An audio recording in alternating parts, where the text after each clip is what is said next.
morning. I think we'll begin.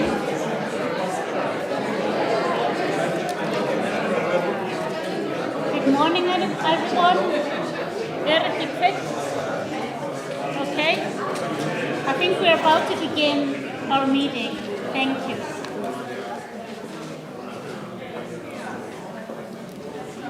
It's lovely to see that it feels like a meeting of friends. You already have a lot of things to discuss, so that is a very good beginning. But I think we will begin our formal meeting now. So, dear Secretary General, Minister, Ambassadors, and distinguished guests. My name is Steinunn Gestsdóttir, and I am a pro-rector here at the University of Iceland. And it's a great pleasure to welcome you all here to the university for this open event hosted by the Institute of International Affairs here at the University of Iceland, Alþingi, the Icelandic Parliament, and the Parliamentary Assembly of the Council of Europe. And of course, this meeting is held in the context of the extraordinary meeting of the Standing Committee of the Parliamentary Assembly of the European Council. The priorities of the Icelandic presidency and the Council of Europe have been to strengthen the three core values of the Council: human rights, democracy, and the rule of law. It's thus fitting that we have gathered here today at this round table to discuss how these values have contributed to the promotion and protection of human rights in Europe. We at the University of Iceland like to think that the university provides a platform for open and engaging dialogues on all issues. It's within institutions such as this one that we build knowledge, create growth, and shape research that can build a peaceful future. However, I can think of few issues more worthy of discussion than the future of democracy. It's also with great pleasure that I welcome you to this building where we have this roundtable in Veröld, the House of Vigdís. It's a very fitting venue as this building is dedicated to the legacy of the former President of Iceland, Vigdís Finnbogadóttir, the first democratically elected female head of state in the world. As you know, it is a turbulent time we live in. European states need to stand together to safeguard democratic culture, stability, and security. It's vital that we work together to reinforce and renew European democracy, and we create a future where human rights and the rule of law can flourish. But how can we achieve this in the face of the unimaginable? What can be done to counter democratic backsliding and its negative consequences? How can we build trust in the democratic system? And how can we enhance democratic culture, increase inclusivity, and expand civic spaces? These are questions we will address today in our discussion, and hopefully by the end of the session, we will have a better understanding of how we can move forward. So our discussion will happen in two different parts. We have two different panels that will address two different themes. Our first topic we call Old and New Challenges to Democracy. And the second we call Addressing the Root Causes of Democratic Backsliding. After quick remarks by each of the panel members, the panel will take questions from you. So I know you're not here to see me speak, so we will let our first discussion begin. As I said, the first theme is Old and New Challenges to Democracy. And as representatives from civil society and the Council of Europe, we are all very much aware of the critical role that democracy plays in ensuring stability, security, and prosperity.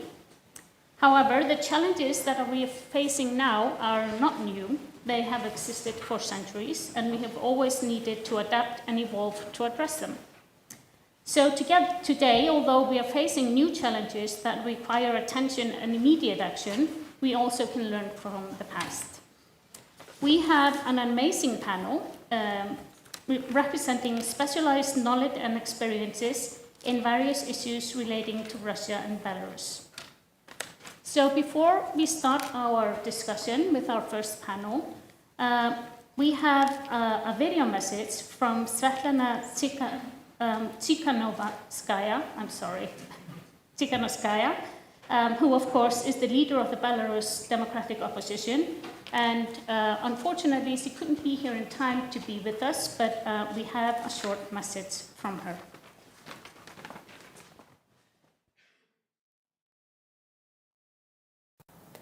Dear Excellencies, dear members of Parliamentary Assembly, dear friends, students, I am deeply honored to give key remarks at this round table, and I regret I can't be there in person today.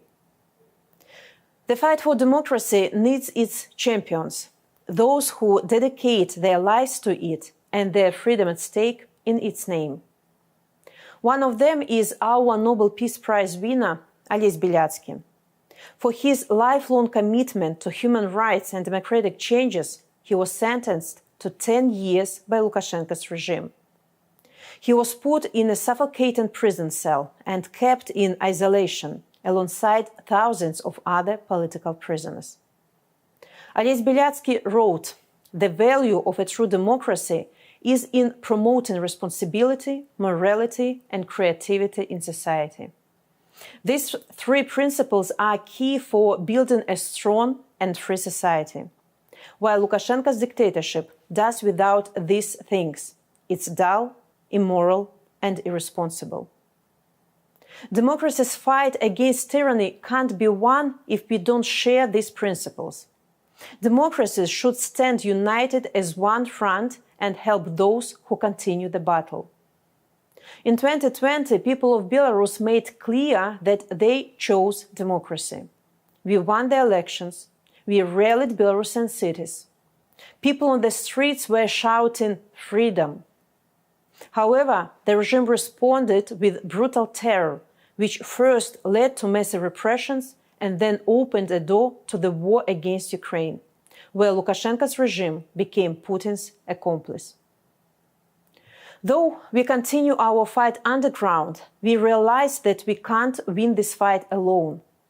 We need strong allies and we need international solidarity. We need the democratic world to stand with us. This is the only way to stop impunity, to revive people's hope, and to make democracy prevail. I do believe that Belarus will become a success story of transition from tyranny to democracy. I do believe that Belarus will become a key for European security.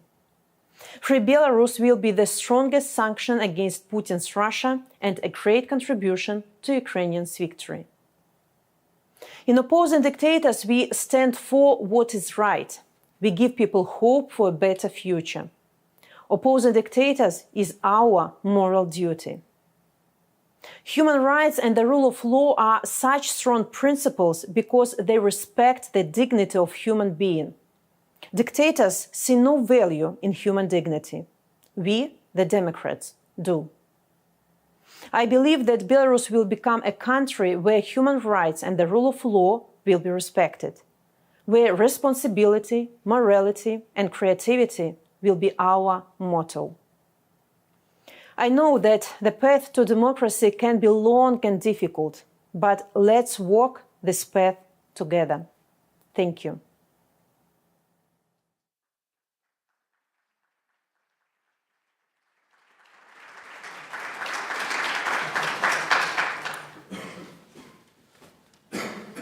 We thank Ms. Tikhanovskaya for this incredibly important message. So for our first panel, we have 3 people, and I will introduce you one at a time, and I will ask you to come join me. I will ask you one quick question and then introduce the next panel member, and then we will begin our discussion. So first we have Alexander Slik, Special Advisor to Svetlana Tikhanovskaya on elections.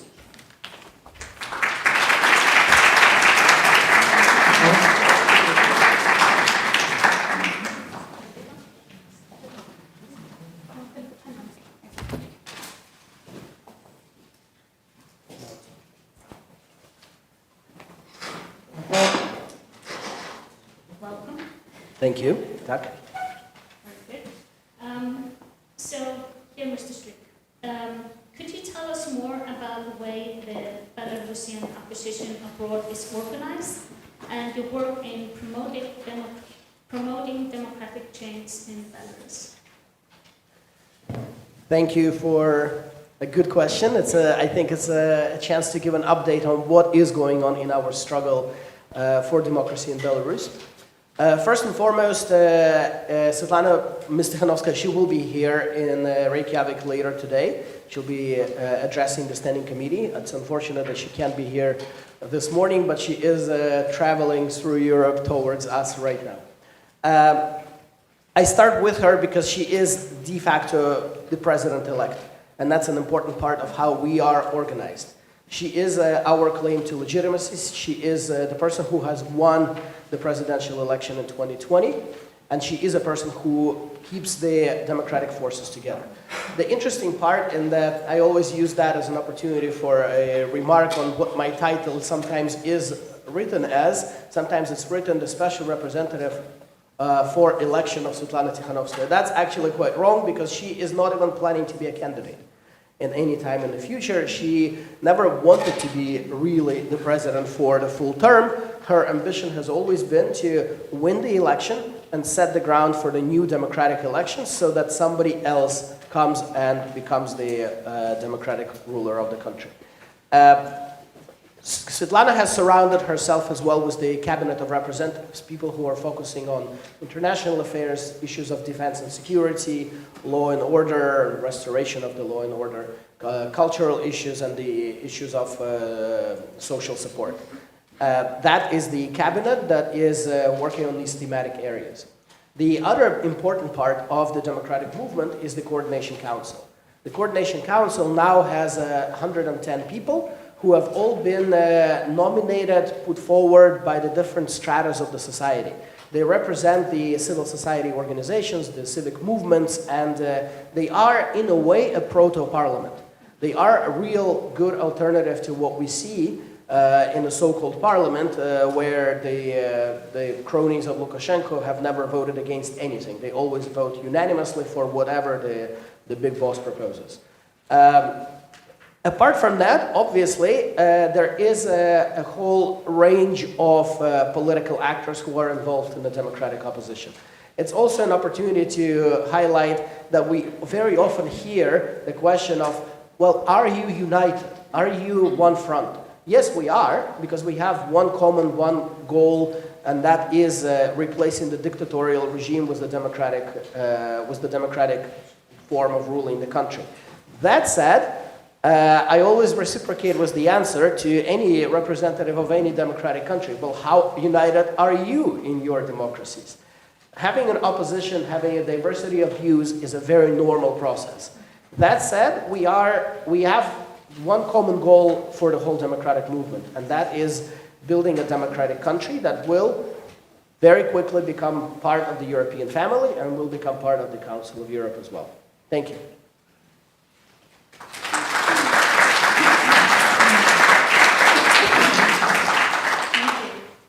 So our next panel member is Maria Mesentseva, the chairperson of the Ukrainian delegation to the Parliamentary Assembly of the Council of Europe.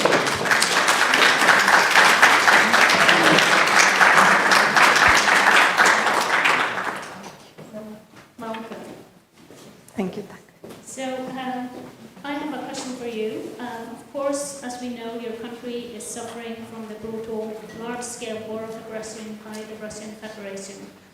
This war is also a test of Ukraine's functioning of its democratic institutions, including your parliament. So how has Ukraine preserved this democracy during these challenging times?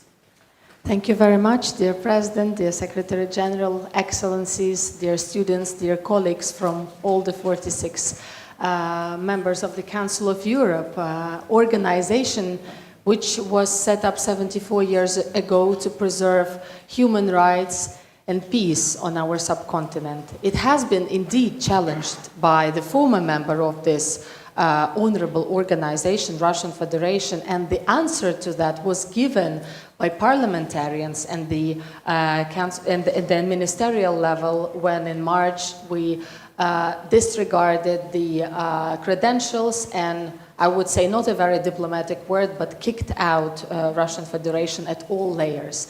And I would like to thank my colleagues indeed for being brave, for passing every part session, a very serious, a very professional resolution in terms of reinforcing international law. Because, you know, being here as a city council member in this very hall in 2017 with the former president, with the first president of the whole world, Madame Vigdis, I would never thought that we will be challenging the system as a whole. And that was done in front of our eyes, not only by brutal invasion, but also saying that international law is not working any longer, that the countries will not collide in the sense of the future for all. So I think the title should be that the democracy, only democracy fits the future for us. And we are restating it on in everyday life.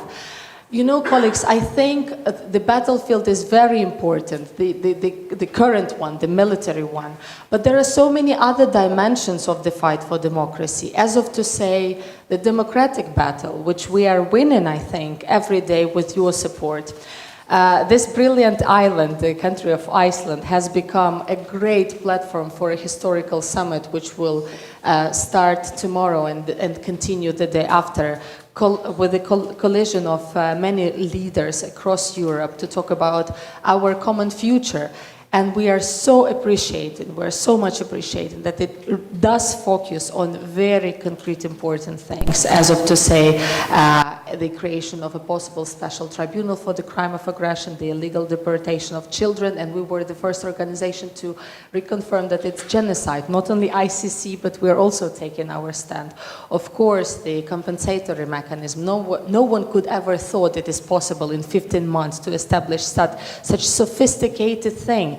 And colleagues, when I'm approached in my constituency in Kharkiv by people thanking us, thanking all of you for being able in the future to say that his or some family's house can be compensated by our endeavors, not only to restate that this is a war crime, but also to receive funds to continue living in Ukraine.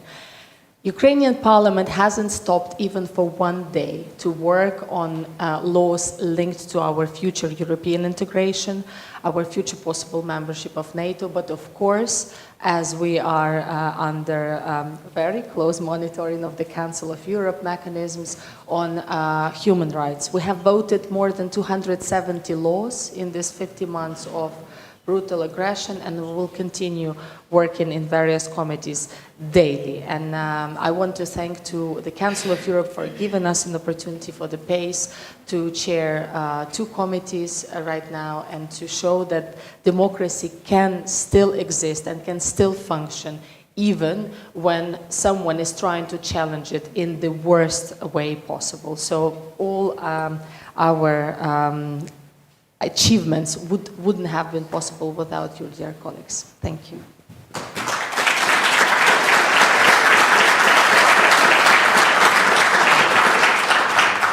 Amazing, thank you.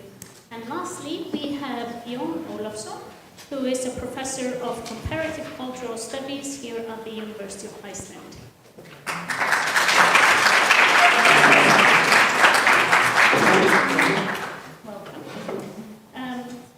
Mr. Olofsson, the war of aggression has also led to increased oppression against dissenting voices within the Russian Federation.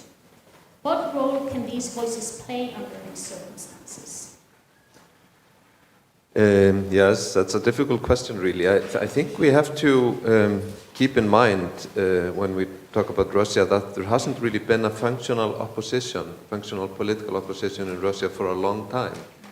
Even before 2011, it had already been suppressed by the Putin regime.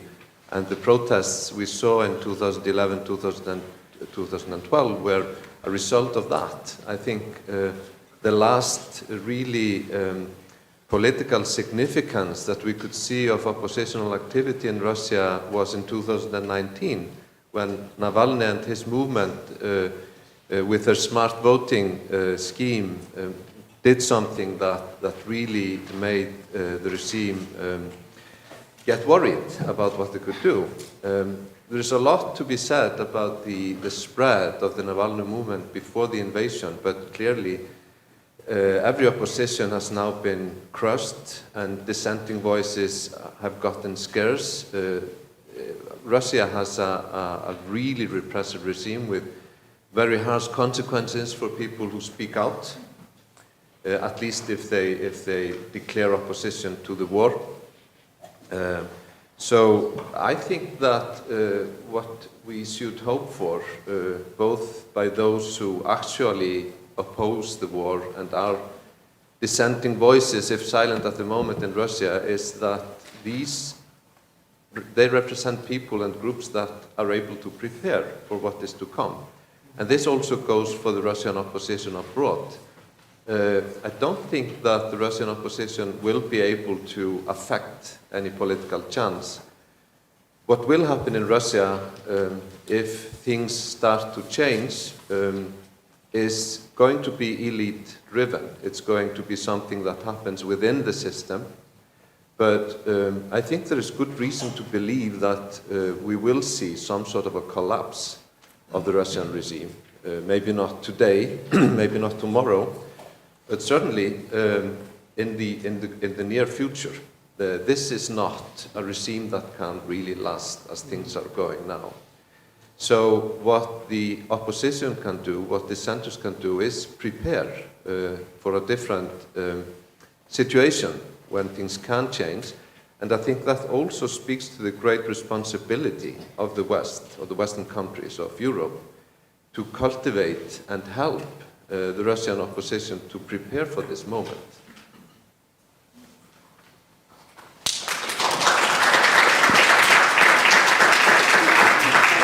Very interesting, thank you. And we really want to hear from our audience. We really want this to be a discussion. So if there's anyone who wants to start, I would be very grateful.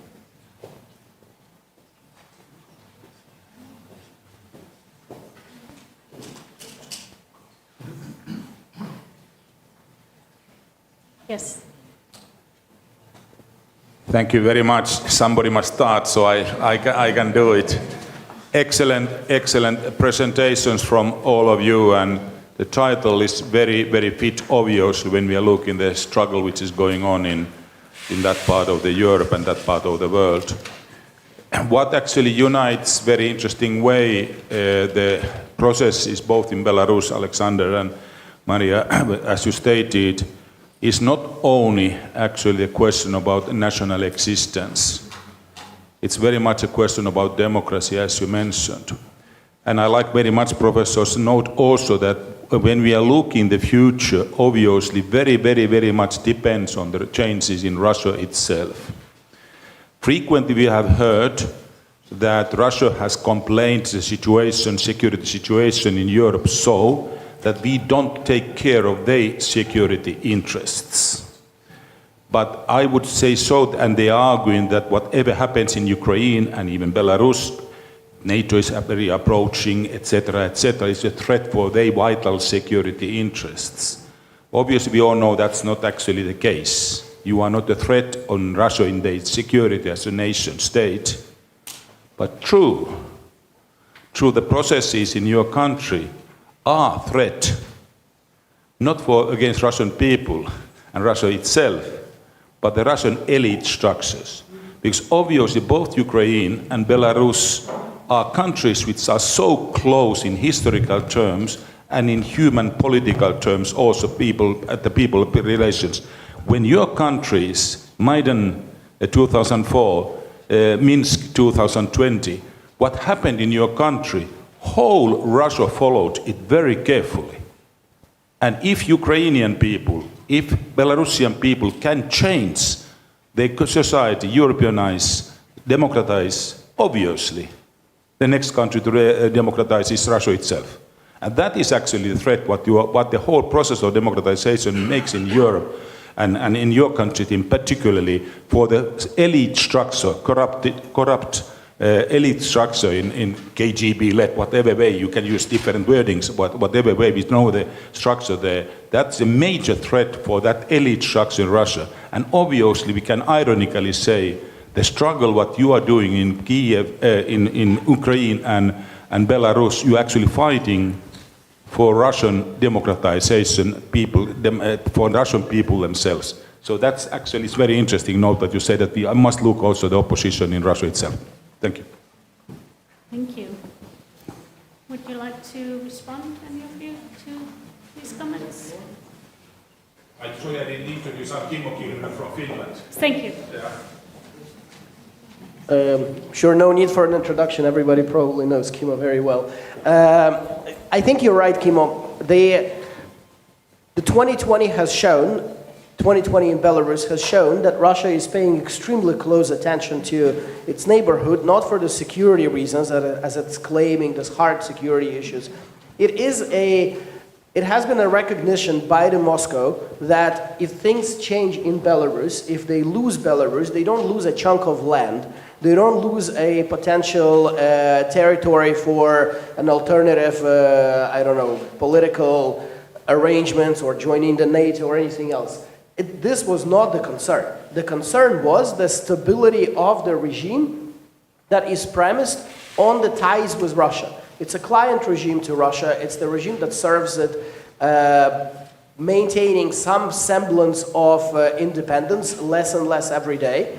But the idea and the biggest reason why Russian Federation helped Lukashenko, helped him withstand the public pressure in 2020 and continues to assist him, is that it's a sibling regime. The moment this sibling regime falls, the Russian people will also see that an alternative is possible. Because they have always been fed the narrative that, oh, the Belarusians are the same kind of people, they are just like the Russians.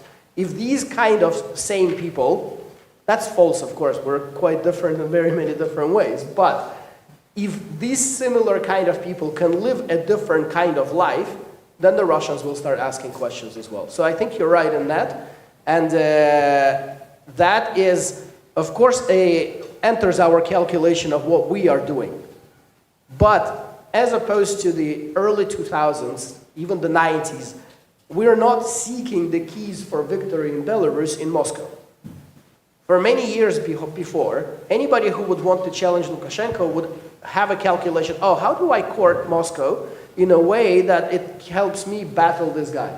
That's not the story anymore. Nobody wants the keys in Moscow. The keys from Moscow are poisonous by now. But I think that is the good news. Because if we are building the real democratic state in Belarus, this will be the state that will be helped, aided, and supported by our partners who are gathered in this room, not towards the east from my home country. Thank you. I think maybe we will take a couple of questions and then get a response from all of our panel. So maybe, yeah, over here and then there.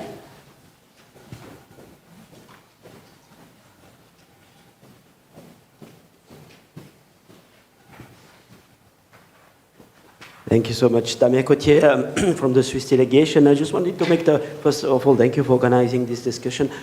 I just wanted to make the link. We had last week a parliamentary conference in Bern about organizing of observing elections too in times of crisis. And of course, someone told, and I think it's the president of the assembly actually, election, it's not all of democracy, but you cannot have a democracy without election. It's an important part of that.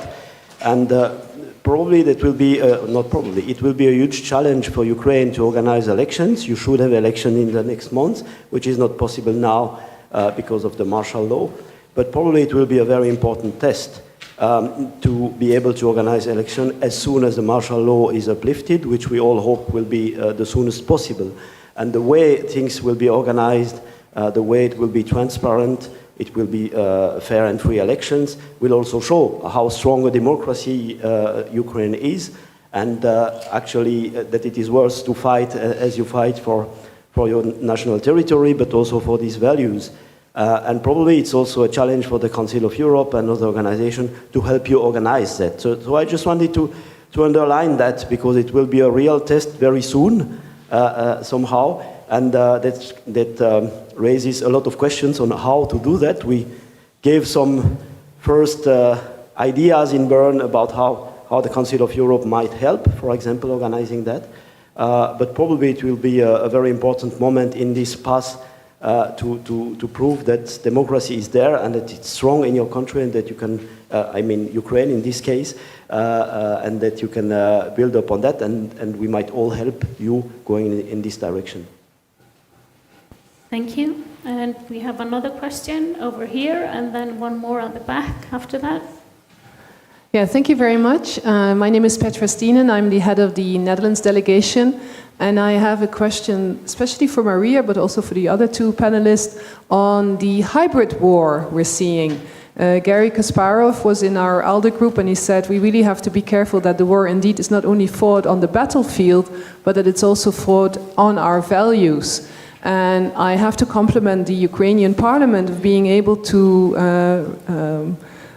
sign and ratify the Istanbul Convention on fighting gender-based violence against women and girls during wartime. I love the way you always say, what excuse do you have not to sign it? Last week we had an equality meeting in Vienna on hate speech and hate crime, also against parliamentarians. So what can we do how can we make this democracy fit for the future in such a way that the attack on our values is also be taken care of by us? Thank you. Thank you. And we have a question on the back. Laura? Where? All the way at the back, right? No? Was someone just waving? Okay. More. We have a question here. Yes? Bonjour, Stéphane Bergeron du Canada. Can I put my question in French? Will there be translation? Mm-hmm. This is the translation break, in order to allow everybody to put their headset. Your English is excellent. Yes, I know, but I would prefer to put it in French because it's... Okay, you can ask your question in French. Yep. Yep. Alors, je veux faire du pouce sur la question qui vient d'être posée par notre collègue néerlandaise. Quand on parle de nos valeurs, les valeurs qui nous rassemblent comme démocratie, je reprends le thème de notre rencontre, Democracy Fit for the Future. Nous assistons à un nouveau phénomène auquel il nous faut prêter attention, et c'est peut-être l'éléphant dans la pièce, à la montée de ce qu'on pourrait appeler des démocratures, c'est-à-dire des démocraties, des régimes autoritaires qui se donnent un vernis démocratique. Et comment les États démocratiques doivent-ils composer avec ces démocratures qui sont de plus en plus nombreuses actuellement, un peu partout à travers le monde et en Europe également. Donc, question pour nos panélistes. Can we have a very quick translation of the question? Okay, to the panelists. Okay, we had two more questions, and then we'll go to our panelists up there.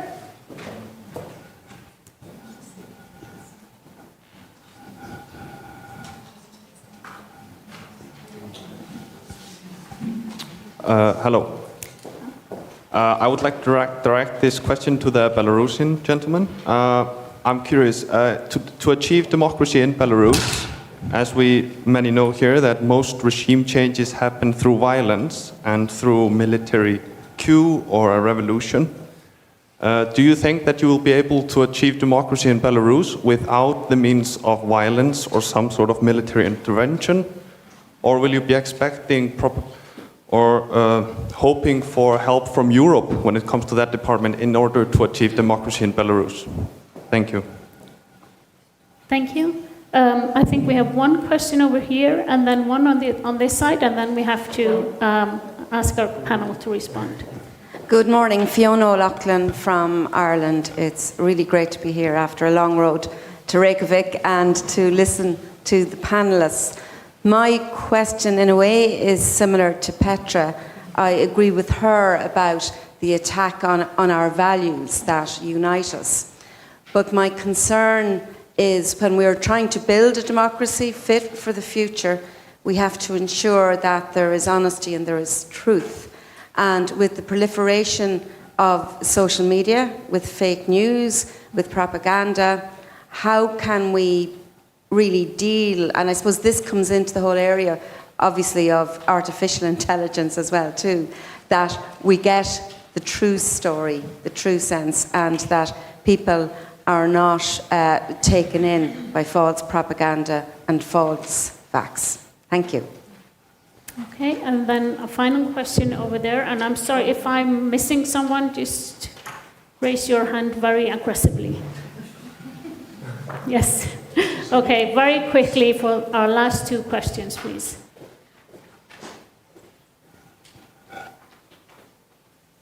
Over there.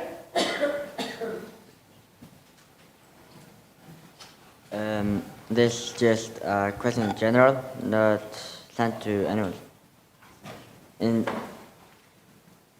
Yes, just a general question. Does anyone have a plan to tackle corruption?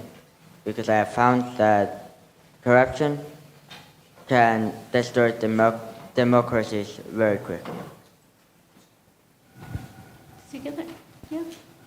And then one final question. Laura, we need to be quick. You have to run. Thank you.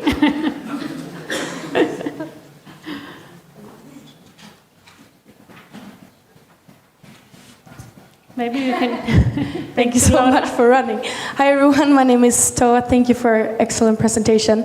So when we discuss a democracy fit for the future, we also need to ask the ones who will live in the future, which basically is the youth. So when I listen to you, I wonder what the youth movement is thinking, and I see some youth in the room right now.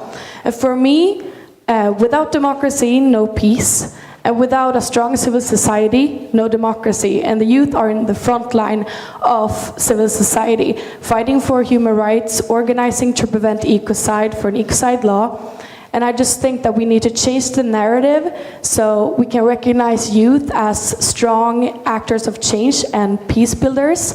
And we need to be brave and invest in those peace actors. So I wonder what you think about the role of youth in these discussions. Excellent. Well, thank you everyone for excellent questions. And just to quickly add that our second panel will be addressing the importance and involvement of youth in creating change. But can I ask you just to quickly address these excellent questions that we've had? Should I start? Yes. So let me just quickly comment on the first question actually, and the comment about democratic values.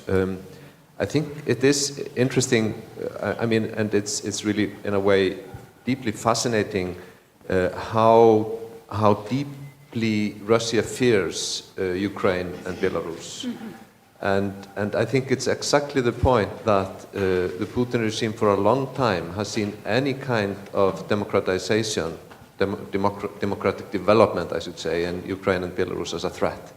In 2004, the idea of the Orange Revolution, really kindled fires in Moscow that have had quite an effect, I think, on what's happening today. But this also, in a schizophrenic way, goes, in another direction, because Russia also wants to appropriate Ukrainian and Belarusian characteristics. It doesn't want to obliterate; it wants to swallow. And this is such I would say, an ancient urge in modern society that it is a little bit difficult to understand from a usual Western democratic-oriented perspective.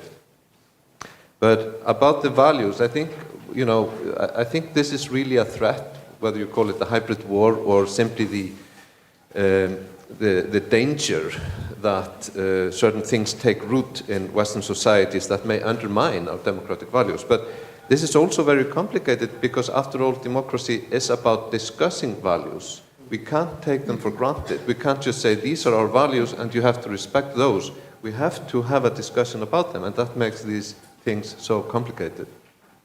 Thank you. Maria. Thank you, colleagues. I'll run through very practical things, if you allow me. And I thank for the question on elections, because we indeed need to think about the future. 2024 for Ukraine, as scheduled, is presidential elections, parliamentary elections, 2025 elections at all local levels for governments. We probably not think, I don't know if you discussed it in Bern, I don't think that internationally, globally, we're thinking of one, but very, very challenging thing, is demining process, which is very practical. However, we still have the temporary occupied territories, and simultaneously they are mined at a very sophisticated level. It's 300,000 square kilometers approximately. It's enormous territory. And how do we conduct the elections if a child or a mom with a child or a cow, in a field, or a tractor which is now trying to fulfill its duties in the agriculture sector is stepping on the mines daily. So linking elections to the demining facilities where Switzerland and other partners are helping us daily basis is very important. But also, of course, during the martial law and the Ukrainian constitution, we can't change the constitution. We could start early elections, but it's illegal. And as President Zelensky said yesterday, and I'll refer to his words, we will conduct the elections as soon as the victory day will arrive. So we assume it is very soon, according to his tour across Europe right now. Damien, I'd like to take this opportunity to thank for all your efforts in the justice sector, because, of course, elections are linked to justice directly. How do we tackle, I will try to join the Petra's question and Fiona's question on tackling disinformation campaigns. How do we deal with that and how do we approach it? Colleagues, we forgot that at the EU level, for instance, we have an organization called Stratcom, and it's funded by the EU. It's very powerful with geeks in tech and information, and they were created at 2015 under the demand of the European Council, actually, and it's in the European External Action Service structures. We're linking it to our specialists who are tackling disinfo campaigns, and I would like to thank all the countries who voted on sanctions with regards to TVs. And Russia spent 9 billion euros annually for Russia Today in Arabic, Spanish, Italian, French, English, etc. There were flooding disinformation. I was arriving to Strasbourg. The first thing I would switch on would be Russia Today or something else, spreading disinfo. So thank you for tackling that. You've done it already. But I think we are underdoing by not tweeting what is the right thing, by not spreading what is the right thing. Sometimes we are, well, this is our info teams are doing, but I think we have to ask our people also to take it personally sometimes, to spread more stories rather than figures, and I think that works really well. The corruption thing, there was from Stefan, from our Canadian colleague, merci pour la question. It's democracy. Democracy, I would think it can be tackled as weaknesses of democracies that are used by authoritarian and authoritarian regimes, which are rising also in the Far East. Well, let's look closer what might be happening in Taiwan case and furthermore, because we are sometimes in our European bubble, extended of course to Northern Africa, Middle East, Turkey and other important members of the global politics. But I think we are sometimes sitting in our House of Europe in a too narrow senses that we're not looking further. We should send a very important and strong signal to possible authoritarian and authoritarian leaders across the world that every step they will do by an attempt of breaching internationally recognized borders of any country, by breaching of the human rights, by putting to jail people who are standing with blanket papers, not even saying no war, that would have a clear say in terms of sanctions and other methods of international law, by putting them to ICC warrants, etc. Last but not least, yes, indeed, the disease of the democracy is sometimes a late response to corruption. And colleagues, we are sending financial declarations in the Council of Europe and back home in Ukraine. Please trust me, in the Council of Europe it's 15 minutes, in Ukraine it's 15 days probably. If you have received 35 cents on your deposit card and you forgot to declare it, it's a fine, it's a criminal offense, etc. I would like to inform you we finalized the umbrella of the anti-corruption special or agencies, as of to say special independent anti-corruption court, which doesn't belong to necessarily prosecutor general office influence, special institutions which are dealing with financial declarations, and there are thousands of people who declare them annually, and many others. I would like to refer to the case when we had an unpleasant event of seeing some purchases in the army. It was tackled in 2 days by Ukrainian parliament to reveal the prices per item during the purchase. And I think we are a role model as a Ukrainian case, starting from 2015 and continuing today. And indeed, in one of the resolutions, it was clearly said that the progress is there, and we thank for the monitoring that is continuing. So it's not us saying we're doing great things. It's the Council of Europe which are reconfirming this. Thank you. I don't know if I'm right. So, thank you. Alexander, you have 3 seconds. I'll be super quick. And I'll want to be very practical. I'll remind you that the Council of Europe took an unprecedented step last year of formalizing the relations between the Council of Europe and Belarus as represented by democratic forces and civil society.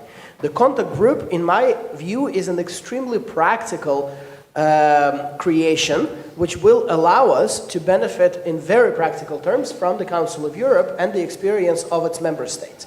And this is where I think we have a lot to do, and I will be addressing the questions that were sounding. I'll start with the youth. The interesting story is that Lukashenko's been in power for 28 years. People who are 30 today, they have been 2 years old when he came to power. They have never had a chance to experience democracy. They've never been in a democratic election. They've never been in a democratic process. Many of them, up to 600,000 Belarusians, have led the country since 2020, facing prosecution and so on. Many of them are young people. They still cannot participate in democracy because they don't belong to the citizenry in their new places. They don't have the social ties. They don't know the language, you name it. There's hundreds of thousands of young people who have never seen democracy. Council of Europe can help us bring democracy closer to them. Anti-corruption. We can be learning a lot from our Ukrainian friends. We can be learning a lot from our Moldovan friends, from comparable examples, Georgian experience as well from 20 years ago. Those are fantastic examples, but we would want to learn also from the Council of Europe and start building the anti-corruption framework even when we plan the future legislation. The third thing is the hybrid warfare and the attack on the values. I think here, I am an optimist. I think the time and the technology is on our side. Dictatorships prove that they are not particularly creative. They can be spending 9 billion euro on propaganda, but it's not a creative propaganda. It's a blanket bombardment by the propaganda and disinformation. We are smarter than them. We can reach the people with the values and with the interesting communication. The thing is, and that's where we also need the experience of our friends and neighbors, but also of the Council of Europe, and I'll finish here, what we will need to do regarding the values is to show the value of values. We need to show why values matter, why they matter in practice, and why adhering to values makes people's lives better, more interesting, and actually more promising. And I'll stop here. Excellent. Thank you so much. Thank you. Thank you. All right, and that concludes our first panel session. Thank you for an amazing discussion, and I'm sorry if there were individual questions we couldn't address. So I think for our second panel, I will ask everyone to come up at the same time to save time, but this is now my primary goal of this session. So first we have Tani Cox, the President of the Parliamentary Assembly of the Council of Europe. Next, we have Lilja Dögg Alfredsdóttir, the Minister of Culture and Business Affairs.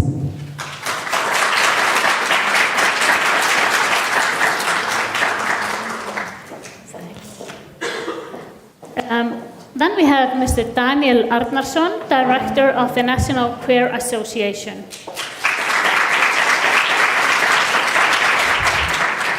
And finally, we have Isabel Diaz, Iceland's UN Youth Representative for Education, Science and Culture.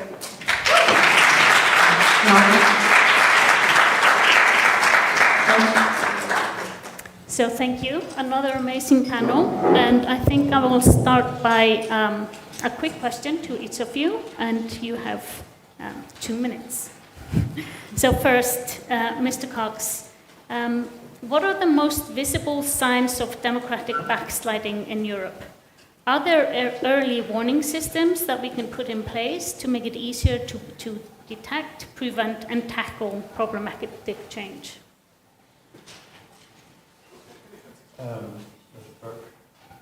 I'm not sure. No. Oh. Thanks so much. Yes, the uncomfortable truth is that we see backsliding. It's also reported by the Secretary General of the Council of Europe. It's reported by our Human Rights Commissioner, and it's reported in the report of Fiona O'Loughlin. Can you speak up? No. There is a problem. They can't hear the translation. Hello.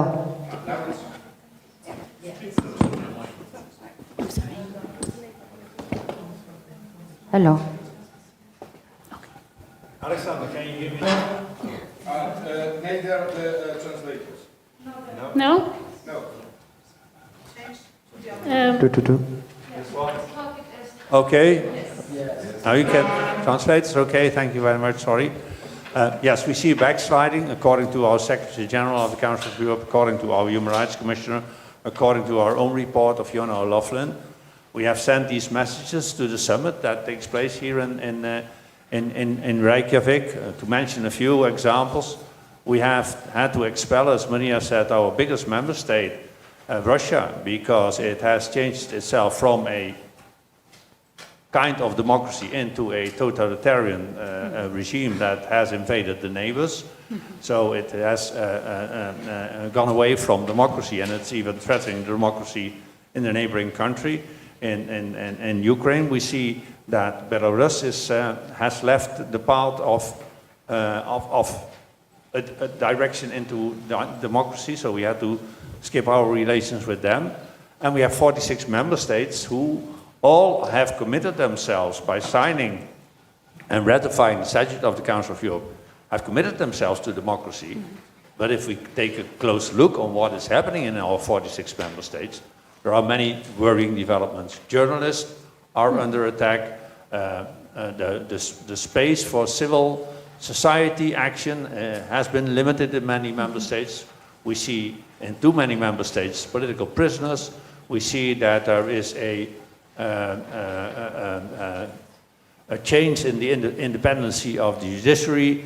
We see that there is a general loss of public trust in democratic institutions. So yes, this is worrying. The good news is, if I may add that, the good news is that this summit will deal with these issues. It will recognize that it's not just an hurrah story, the Council of Europe. We have very, very big challenges to democracy, and I'm more than happy that tomorrow and the day after tomorrow, our heads of state and government will conclude that we need to reconfirm ourselves to a set of democratic principles. That means he or she leading a country that leaves Reykjavik on Wednesday has committed himself, herself, and her country to these principles. And that means that there is a chance to fight back. Democracy is man-made, not God-given. Democracy can be destroyed by man. We have seen that happening, for example, in Russia, but democracy can also be restored, strengthened, and perhaps reinvented if we want to do so. So yes, the bad news is there is a backsliding. The good news is that we do not have to sit and wait. We can change our future. That would be the good news, I would say. Excellent, thank you. Thank you. Lilia, I have a question for you.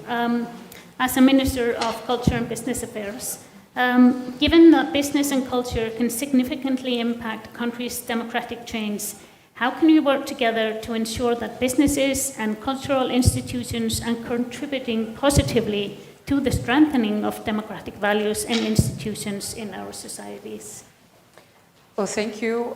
First of all, I would like to say that I'm extremely pleased to participate in this panel because I think this is one of the most pressing issues that we are facing now in modern society. If I may, I just want to point at few facts that has been, basically what has been happening for the last, 10 years. So we see today about 72% of the world population lives in dictatorship, compared to 50% one decade ago. And about 25% of people, when they're asked, they don't believe in democracy. And we're talking about numbers and facts about basically a worldwide survey on the way people feel about democracy. And we had a really informative talks about what's happening in Belarus and what's happening in Russia. But now I'm going to be talk about a few things. I think everyone in this room is very interested in the developments of Russia and also the horrible war in Ukraine. But this has been happening in front of our eyes very clearly since the year 2000. And this is no surprise what's happening. One of the most shocking books I read was by Anna Politkovskaya, who was murdered on 7th of October 2005, after she had been very criticizing the war in Chechnya. And as disgusting as it is, she was murdered on the birthday of Putin. And apparently, the information was whispered in his ear when he had a conference or a dialogue with Merkel. Why am I saying this here? Because I think sometimes that we are just hoping that things will just be okay. But when we have a war in Europe, things are not okay. And you asked me how we can promote democracy. I think we need to have candid conversation. And we also have to look critically on basically our policies. Why on earth, as our most efficient, a leading country in Europe, been dependent on energy from Russia until very recently? I think we need to ask ourselves critical questions like that. I'm not criticizing Germany specifically. This applies to all the countries that have had business with Russia for the last 20 years. Because this has been happening in front of our eyes. So what can we do? We need to be realistic. We need to promote and support countries that are promoting democracy. And I'm being kind of serious here, but this is such a serious matter because democracy is under threat. And a lot of people are focusing on the US these days and are concerned about Trump. And that is a concern also. What happened in Washington, D.C. on January 6th, in front of our eyes, the thing with the US has always been able to say and pride themselves with the peaceful transformation of power. But just recently, that was at risk. So I think that we need to get more serious about early warning signals in our societies and have the difficult debate on the development that is taking place. Third, I'm going to talk about People's Republic of China. There, it's not based, there is not democracy in one of the most powerful and influential economies in the world. And that is a concern, because we want China to be a partner. But if they are not respecting human rights, then it is more of a challenge. So we just need to be firm on our values, listen to our gut, also what's happening, and not turn a blind eye to the developments. Mm-hmm. Thank you. Thank you, Lilian. Next, I have a question for Daniel, the Director of National Queer Association. So, dear Mr. Arnason, in your view, do increasing inequalities accelerate democratic backsliding and the marginalizations of certain groups, and how does that happen? Yes, definitely. Yeah. But who are we talking about as minorities here? Because we have to think about that. And also, when one minority or one vulnerable group is under, everyone is. Like, we can start with LGBTI people, yes. Then the next are people of color. Then there are immigrants, then women. We know the story. We know it too well. So a good measurement of health of a democracy, I think, is how they, treat the minority groups and how they also protect them. For example, with the hate speech law, hate crime laws, because we live in a time right now where you can put all the information and say this is my opinion, and everyone should treat that equally. That is not fact. That is not like your opinion to hate someone. So it's a big dehumanization of a certain group that we are facing right now, both in Europe, especially in the UK, and the United States especially. So it's an open attack on LGBTI people, and especially on trans people, because the majority of people do not understand their reality. So please, try to understand at least. But I think democracy is first and foremost about trust. So people trust the people who want their vote. And you go out and vote. And we have the privilege here, sitting here and talking about democracy. But the people that I, want to listen to are the people who are maybe not able to, take part in democracy. And now I'm talking about the biggest, I think, challenge for us now is poverty. Because if we keep people living in poverty, not being able to partake in democracy, they're just outside working. They're not talking about democracy at all. They're just thinking about the next paycheck, thinking about their children. So I think that we have to listen to those people. And also the biggest challenges for us who are maybe younger here are climate change and poverty. And I'm so sorry to say to all of you respectfully, but you're not doing enough. Not nearly enough for climate change, for example. Because many nations are allowing the rich to control everything, letting democracies turn into oligarchies. And we are just doing that right now. So I would say to protect democracy is first and foremost to respect those who control it, and that's the people. Excellent.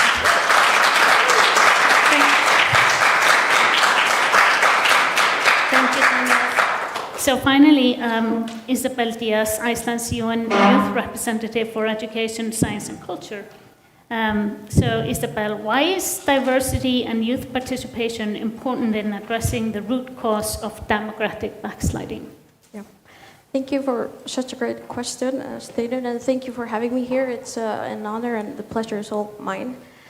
It's a big question, and I believe that young people are not a homogeneous group, and that is why fostering diversity when it comes to their participation is really, it's crucial, really. And I think it is important for us to empower young people to take part, whether it is in a formal or informal way, and educate them on their civil rights. And here I would like to highlight the role of the government as well as civil society organizations such as youth organizations or student movements in enabling young people's participation.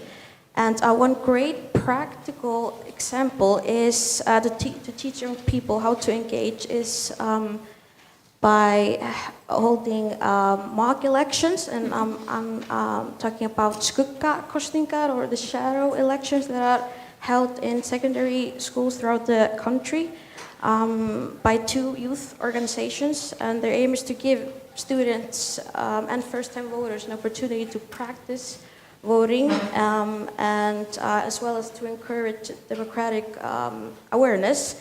And this can have a real impact on people's political engagement. And the thing is that initiatives that aim to increase their participation need to be accessible, and need to provide young people the opportunity to take part and to voice their opinions regardless of their background. And this project, for example, has proven that voting, as soon as you get the right to, the chance to, actually it is then more likely that you become an active voter, and of course the more engaged and the more interest one has in politics, it is more likely that one goes to vote.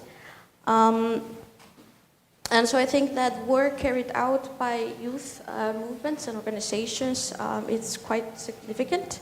And that is why diverse youth representation and participation is important to counter democratic backsliding, and why the government and educational institutions are responsible for educating us on social matters such as diversity, equality, environmental issues, politics, and so on, and encouraging critical thinking. Excellent. Thank you, Isabel. Thank you all for these great remarks. So I think now we'll take all the questions, and then we will have a discussion. We start over here. Yes, and at the back. King, yep.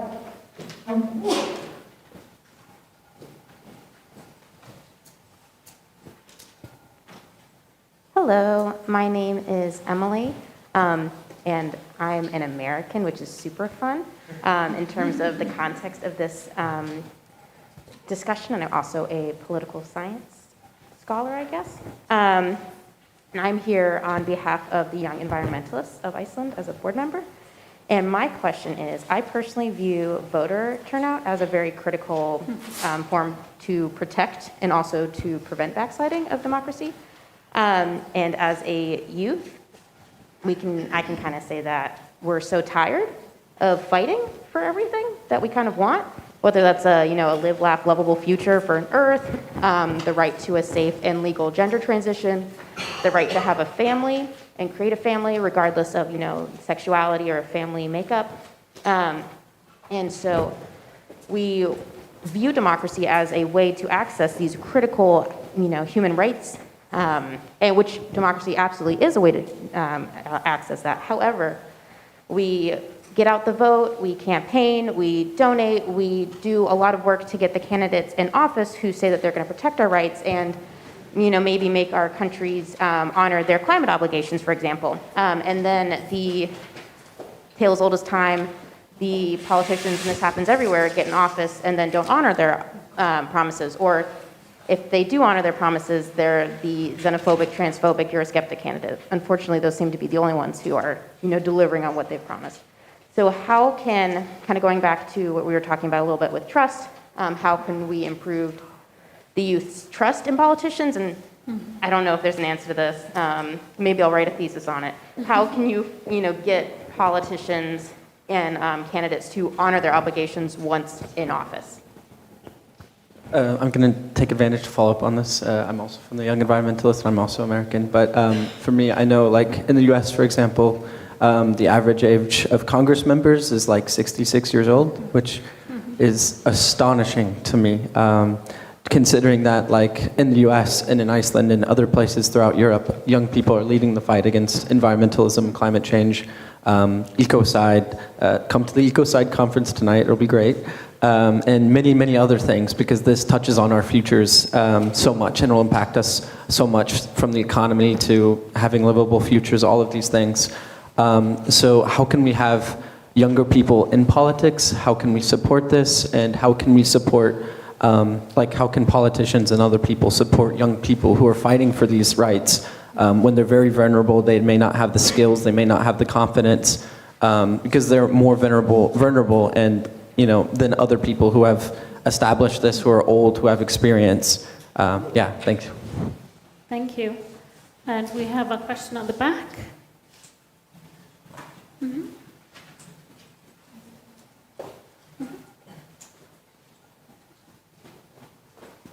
Yes, thank you. I want to follow up on the issue of including ecocide as an international crime. It's very pleasing that youth has pressed so hard for this issue, as has actually Ukraine, and also the Parliamentary Assembly of the Council of Europe has come out very strongly in favor of including ecocide as an international crime. So I want to also invite you all, as you said earlier, to the event at the Nordic House tonight at 5, where we'll discuss that, and also ask especially Mr. Cox, what result do you hope for from the summit regarding this issue?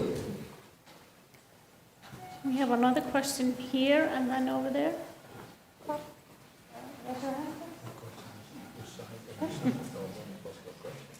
Hi. As we know, we have a representative election. My name is Anita. I'm from Iceland. As we know, we have a representative election, which means that every 4 years we vote who we trust to run this. To run this country. The issue with that system is simply that the ones who are elected are not obliged to listen to the people and marginalized communities. Our society is constantly changing, and it's not the same as it was 4 years ago. So we see today, for example, increased homophobia and transphobia. For example, in the US, where just in 2023, 70 transphobic bills have been passed. We also see increased racism and prejudice against immigrants and refugees. So while the decline of basic human rights are happening before our eyes, the ones who are elected have no obligation to listen to the people and marginalized communities.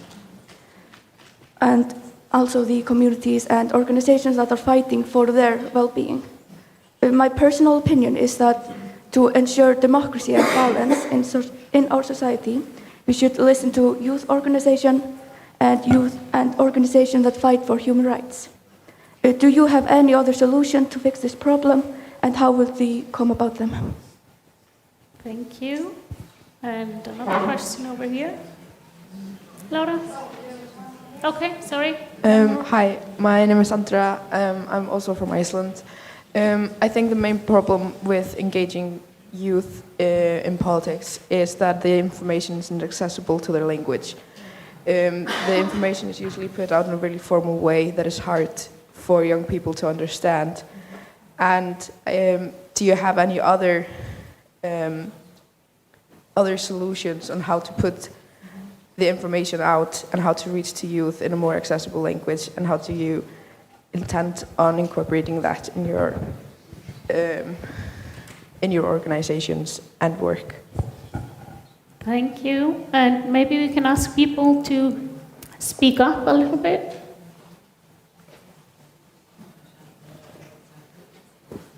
Good morning, Rick Daams, ALDE Group. First, an inconvenient question to the public. Let's suppose that Mr. Trump is re-elected next year. Would that disqualify the United States as a democracy? That's a very inconvenient question, right? And for a lot of people down here, well, basically it wouldn't disqualify it because the system would allow it. This is the basis for my question. I think that a democracy fit for the future should be a system which is quite different to the one that we used to, because today, to us, democracy, we define it as who wins the election. And then who wins the election, if with 15.01%, is going to impose issues on the other part, and is on top of that not delivering on those who voted for them, which is, for example, the climate issue that we have treated, I think, in the Council of Europe in a profound way. I hope that the summit will do something about it. And so my belief is that we should change the democratic systematics as they are, because you can have, as our Canadian colleague called it, a démocrature, You can have a majority who is rightfully elected with 55% and who basically acts as a dictatorship on the 45% other ones. So the transition of power, the alternance of ideology in power, and the delivery of what people need are key, in my view, to what democracy should be in the future. And so my question would be to the four of you, what would be the elements crucial to you, except of winning an election and having people in power who can impose what they want on you? What would be other elements important to have in place? What would make a democracy a democracy? And of course, I have a specific question to my successor, Mr. Tinny Cox, who I think is doing a wonderful job as president. Don't you think, Tinny, that we should, in our assembly, have a specific task force who looks into democracy the way it functions? Excellent, thank you. And one last question over here. Thank you so much. It's rather a remark than a question. My name is Julian Bulay. I'm the chair of the Liberals within the Parliamentary Assembly, and I welcome so much all the concerns and the questions that have been addressed, especially by the youth. And we're very much on the same page concerning your ideas and the issues that you have raised. And I'll tell you some inputs we've had from the Parliamentary Assembly in preparing this summit, because democracy is important and its quality is very important. And one of the very important proposals that the group that I'm chairing has been asking for was to have a Commissioner for Democracy as a new institution within the Parliamentary Assembly of the Council of Europe in order to do better, not totally reinvent, but do better and cooperate better. The bad news is that most likely this is not going to happen. And this is because though parliamentarians are very courageous, states are not necessarily mirroring that type of courageousness. So the question now for you, the youth, and the demand is, when this is over and we would not achieve that, because most probably we would not have this newly institution proposed as a new body of Council of Europe, ask questions to your MPs and your Prime Minister on the process on why this did not happen. Because you'll be very surprised on how many people that are smiling on TV saying that we want better democracy and more human rights would have found the very hilarious excuses not to have this very much needed institution. So please do that. Thank you. Thank you. Okay, I think we will turn to our panel. A lot of interesting questions, mostly relating to strengthening our systems and empowering youth participation. So maybe we will start with Isabel and then take turns in trying to address as many of those questions as we can. Yeah, thank you for such great questions. I think that in the dialogue of youth matters, the experience, as stated earlier, of young people is that they're often promised participation, support, guidance, but that is rarely followed through. And when I was preparing myself yesterday, I was thinking that this is quite interesting in light of the debate on lowering the age, voting age from 18 to 16, a bill that has been introduced several times now. And young people point out that it is logical to pass that bill since the taxable age is 16, and that's when we become active participants in our society. And the counter argument is that we should look at other measures to increase participation, that it is necessary to ensure that young people are informed about elections and issues related to that. However, barely nothing comes of it. There is limited civil or civic education in the educational system, in primary and secondary schools, and that is precisely why youth organizations take it up on themselves, as I was mentioning, skuggakostningar, to more often in volunteering to go and do such work. And that is also why young people have decided to go differently about participating. in an informal way, that is by founding associations, organizations such as Hugrún Geðfræðslufélag, which is an organization for mental health issues, or Ungir Umhverfissinnar, the Icelandic youth environmental organization, I want to say. And they, for example, have been managing the climate strike here in Iceland. So we go different ways because we need to find some kind of solutions for us to be able to participate and for taking action. Yeah. Thank you, Isabel. Daniel. Yeah, a lot of things. I'm trying to grasp it. You're talking a lot about like supporting young people in politics. Yes, that's a very necessary thing to do. I was a young person in politics, and if I look back, it was just like I shouldn't, gone abroad and studied maybe more and just skipped this because it gave me nothing. So no hope for you. No, I'm just going to be very positive about things. Of course, it gave me a lot, but being like, elections are not just a checkbox being a democracy. Democracy is much more. It's just like you have to be a member of society.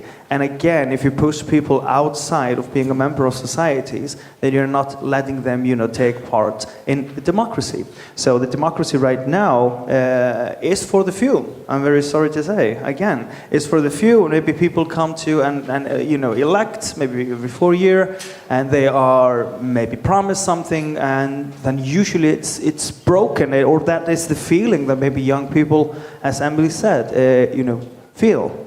And that is the truth, because politicians, they oftentimes are not honest why they are not following through on what they promised. And if they were just honest about it, saying like, oh, we're in a coalition government right now, we can't do this because the other party don't want to, then at least you're being honest about it. So, and that's fine. So I think honesty is the key of democracy. Is the US a democracy right now? Someone was asking like, if Trump was elected, is the US a democracy right now? I don't know. Is it? I mean, it's controlled by oligarchs where the rich are getting richer. And so, is the US a democracy? I don't know. If you ask a question, what is a democracy? You will get all of us, we would not answer the same way. So I think it's a lot in our head what democracy is or what it isn't. So talking about moving forward in democracy, it's a very difficult thing to do. But also, like, the climate change was here mentioned, and I think we are in the, position right now that we can't act in the year 2050 anymore. Dear politicians, no, we have to make bold moves today and yesterday. So this ship is, it's very hard to turn this ship, and I am not very positive about the thing that we can. And that is the, older generation leaving us again, the youth. Yeah, in a very much of a problem. Mm-hmm. Thank you for that. Thank you, Tanya. Lilia. So thank you very much. I think many of the questions are extremely relevant, but I just want to also challenge the youth. Participate, show up for meetings, be critical. At least in Iceland, the access to democracy is extremely good through student bodies. I mean, I've been participating since at the age of, I think, probably 13 in some kind of politics, student politics. I've always experienced that we have a relatively good platform. If we write articles, if we talk frankly and in a candid manner and have a credible plan how to improve our societies, we have a pretty good access in Iceland. I'm just going to say that. And I don't know how many meetings I've had also with Isabella through the COVID.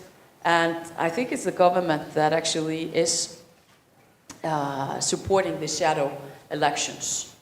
The government is also supporting all the student activities because we want an active student democracy in Iceland. And I'm very proud that Iceland's youth is still very active in elections, and if we compare it with different countries. But I think one of the reasons why we have less of a participation by youth is probably exactly what Emilia was saying is that you want to see progress immediately in today's world, as Daniel said. But I think that experience also shows that we need to often just good things, they happen not at the pace as we want them. So I'm just encouraging the youth of Iceland, participate, show up for meetings, send us emails. We love it. We want more young people in politics. Thank you. Excellent, thank you. And last but not least, Mr. Cox, can we get your thoughts? I think I'm very much in line in this respect with my neighbor.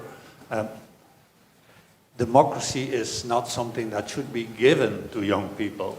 Democracy is something that should be taken by young people. And if you don't take it, you might lose it. I was just thinking about many young people that are new in Russia.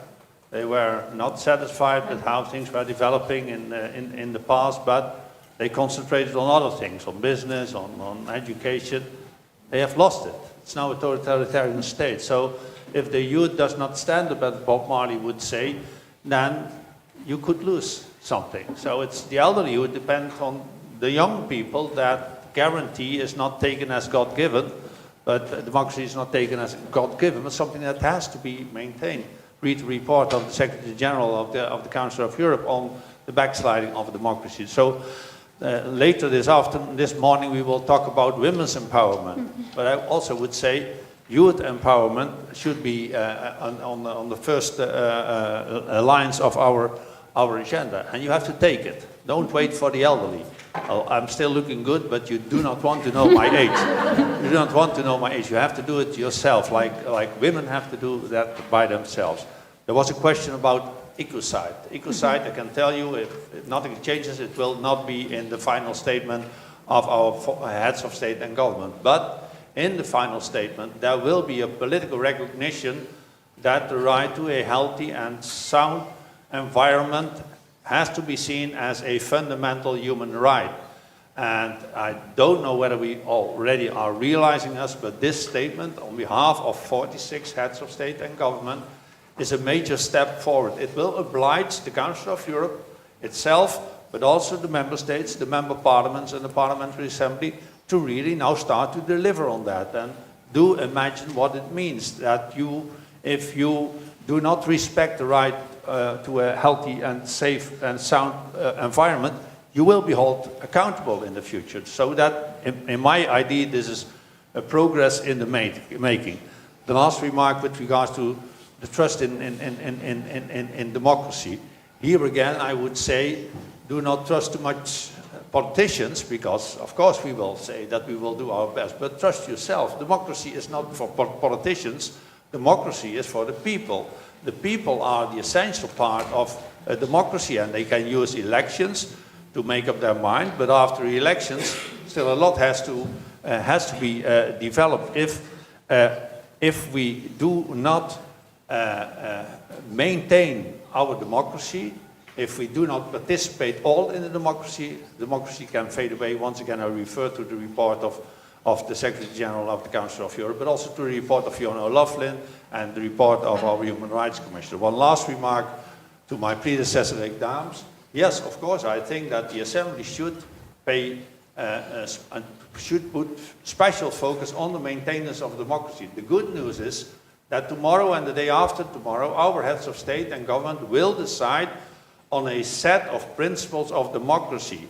And by being here and signing that declaration or putting their names to that declaration, they oblige themselves and their countries that they will live according to these principles. And I think that the Assembly is the best possible political engine to make this happen. So yes, I think that after Reykjavik, there is a lot to do, especially for the Assembly, especially in regard to democracy. But in the end, it's the people who own democracy. It's the people who have to stand up.